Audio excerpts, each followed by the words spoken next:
Good day, Valenzuelano learners. I am Sir Roderick Fernandez of Malintan National High School Senior High, your live stream teacher for this session. Today, we will learn a new topic on our subject Understanding Culture, Society, and Politics. Before we proceed with our lesson, let me check first if you learned the topic discussed with you last time about the forms and functions of social organizations. This is the review of the previous lesson. On the chat box, write true if the statement is correct and write false if the statement is incorrect. You will be given 5 seconds to answer each question. Are you ready? Let's start. Question number 1. Social organization is derived from the socialization or interaction between individuals. 5 seconds to answer.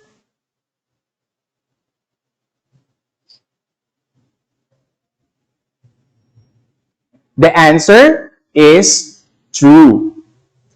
Question number 2. Observance of common goals and objectives is not an element of social organization.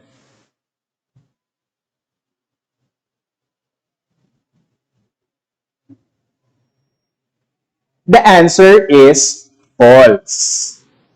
Question number 3. Social group is a group of individuals who are in relation or communication with one another and follows the same purpose, values, and philosophies.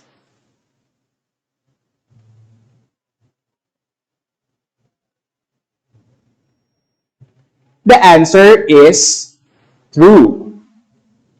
Question number 4. There is no sense of belongingness and individuality inside an in-group.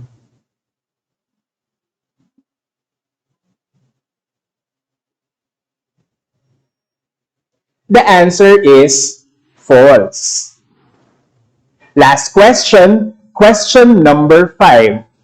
Network pertains to an organized relationship between groups and consists of links and connections with larger social institutions.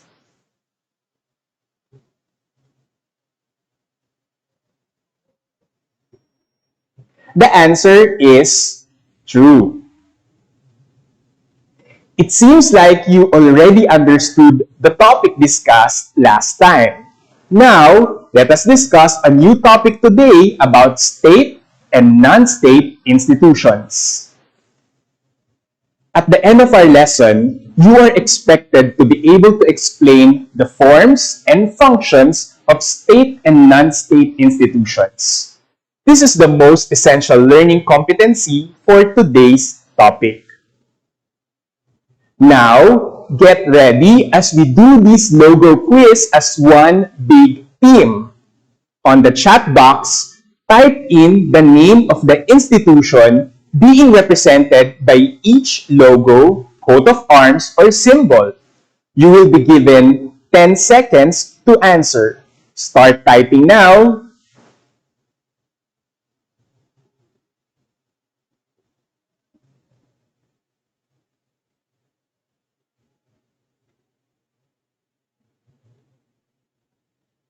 I believe that you got everything correct. Our logos, coat of arms, and symbols represent the following institutions: the Armed Forces of the Philippines, or AFP, Metrobank, the Philippine Red Cross, and the People's Television Network, Channel 4. This time, you need to identify which of these institutions are government-led and which are not government-led. Type your answers in the chat box. Again, you will be given 10 seconds to answer.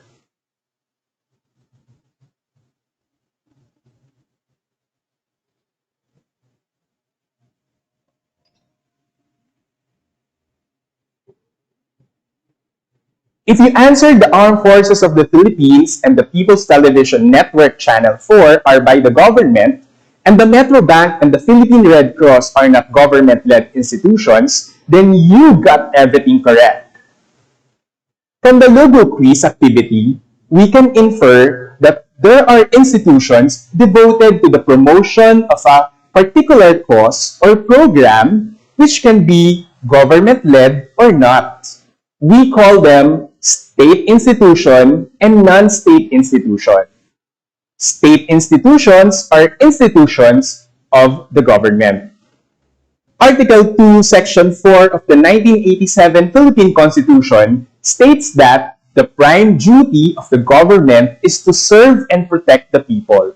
The government's goals of public service and public control are fulfilled through state institutions. For example, the Armed Forces of the Philippines is the protector of the people and the state. Its goal is to secure the sovereignty of the state and the integrity of the national territory. Another example of state institution is the Department of Education. It protects and promotes the right of every Filipino to quality, equitable, culture-based, and complete basic education. Can you think of other examples of state institutions? You can type your answers in the chat box. On the other hand, the non-state institutions are organizations and groups that operate independently of any state or government.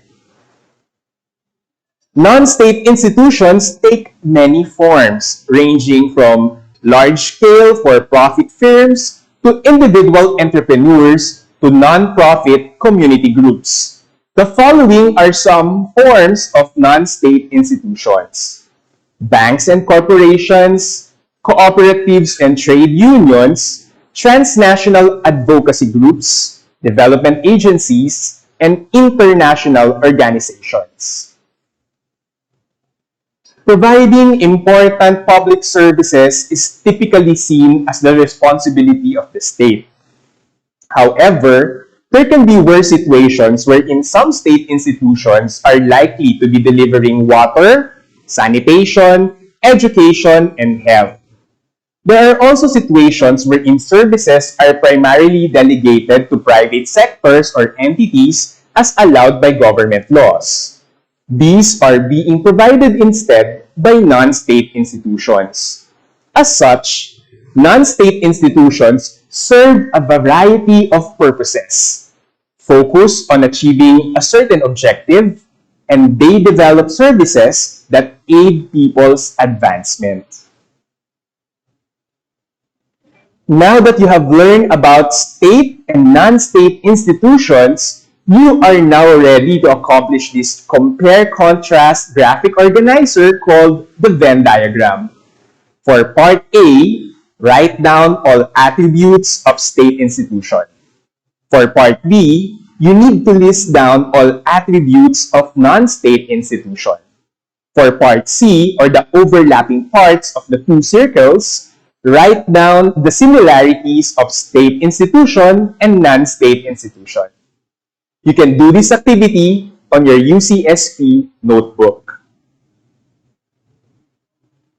Based on our discussion, what could be the importance of learning about state and non-state institutions? For one, it would help you to have a better chance of making things work in the manner you want.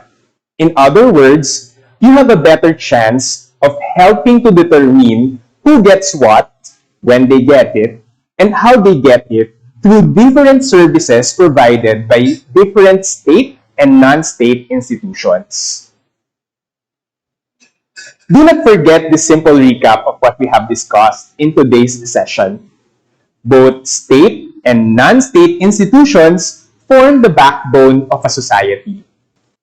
State and non-state institutions are key factors of social system conformance, integration, and sustainability. Let us now test what you have learned in today's discussion by answering the following questions. You need to choose the letter with the best answer. You have 5 seconds to type in your answer in the chat box. Let's start with question number 1. There are various kinds of institutions in any society. Some are government-led while some are not. Which of the following can be an example of a non-state institution?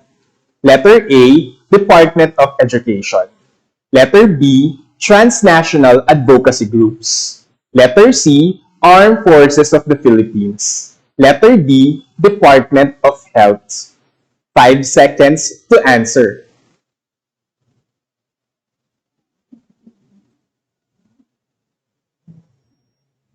The answer is the letter B. Question number 2. Mrs. Anna is a victim of a syndicated estafa. What government agency must she seek help from? Letter A, Department of Health. Letter B, Philippine National Police. Letter C, Commission on Audit. Letter D, Department of Education.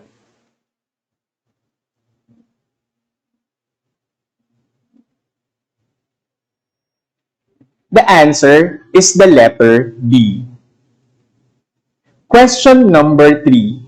Non-state institutions work in the same way as the government does. With this understanding, what term best represents the role of non-state institutions in relation to government functions? Letter A, focus-driven. Letter B, substitute to government. Letter C, diagnostic. Letter D, gap filling.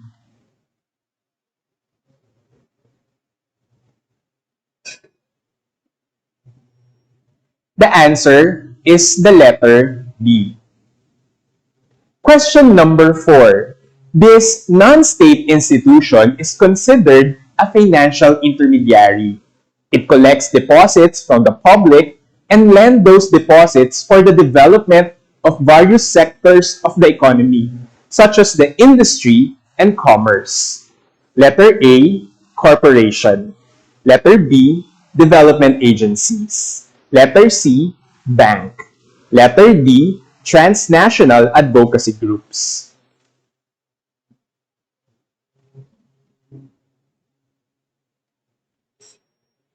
The answer is the letter C. Lastly, we have question number 5. Which of the following is a function of non-state institutions? Letter A, serve a variety of purposes. Letter B, focus on achieving a certain objective. Letter C, develop services that aid people's advancement. Letter D, all of the above.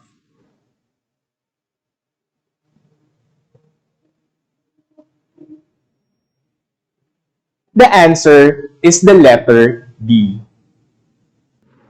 Very good, class. It seems that you have an understanding of today's lesson. If you have any questions about the topic, your teacher can help you with this during the follow-up discussion. As an additional activity to expound further on your learning about our topic, you will be tasked to create a collage that illustrates the different non-state institutions in the Philippines. The teacher will provide a scoring rubric for the activity. Thank you for joining me today in learning about state and non-state institutions. I am Sir Roger Fernandez of Malinta National High School Senior High, your live stream teacher for understanding culture, society, and politics.